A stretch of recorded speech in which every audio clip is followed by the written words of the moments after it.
Good Wednesday morning, Wolfpack. This is Meteorologist James Scott here in the NCSU Weather Center. Let's take a look at the tropics real quick. This is Tropical Storm Ophelia over the eastern Atlantic. You can see some strengthening going on, though. Expect to become a hurricane sometime this week, if not by tomorrow. You see those higher cloud tops near the center of circulation. That's a classic sign of strengthening, but you can see how far east it is compared to the rest of the United States. Expect it to continue that eastward trend, and it's not going to be a threat to the mainland United States for the remainder of its lifespan. Looking a little bit closer to home, though, we see an upper level disturbance near the Bahamas. That's not going to develop into any tropical storm either. You can see a lot of dry air kind of coming into it. It's going to disrupt its flow. Probably not going to last too much longer. Also, this front here is going to push it out eastward. So even if it were to develop, still would not be a threat. And that front right there is what's going to be dominating our atmospheric landscape, if you will, for the next couple of days, keeping that moisture trapped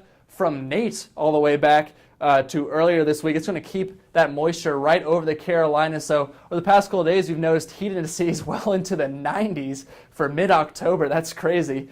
And this low pressure system here is what's been keeping all that moisture around. But check out what's behind this cold front once it pushes through later this week. A whole lot of nothing. So that's something to look forward to. Cooler temperatures behind it as well. But for today, we're going to start out in the 70s by our early morning classes. By noontime, warming up into the low to mid 80s.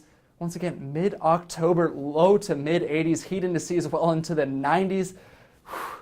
It's I'm ready for fall. I don't know about you folks. But by 3 p.m., we can expect an occasional shower or two. Some areas of the triangle may not see any sort of rain. Others may just get a little bit of a train of storms, may pick up a few good totals of rain. Once again, getting into the mid-80s by the time we start to wrap up our classes. Tonight, though, cooling down into the lower 70s, still above normal. Typically for lows, we see the mid-60s. Those showers still sticking around. It's going to stay cloudy no matter what, folks.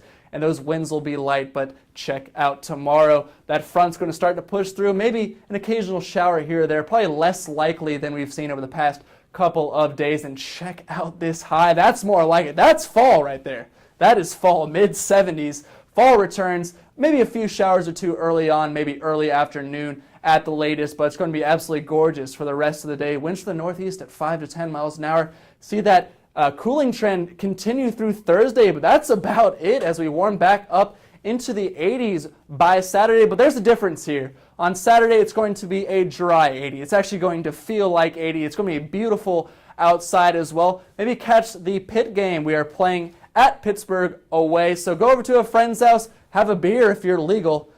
I really can't endorse any illegal activity, of course.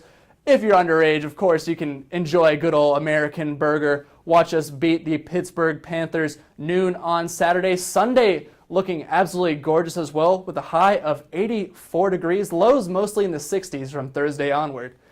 From the NCSU Weather Center, I'm James Scott. Have a great week, folks.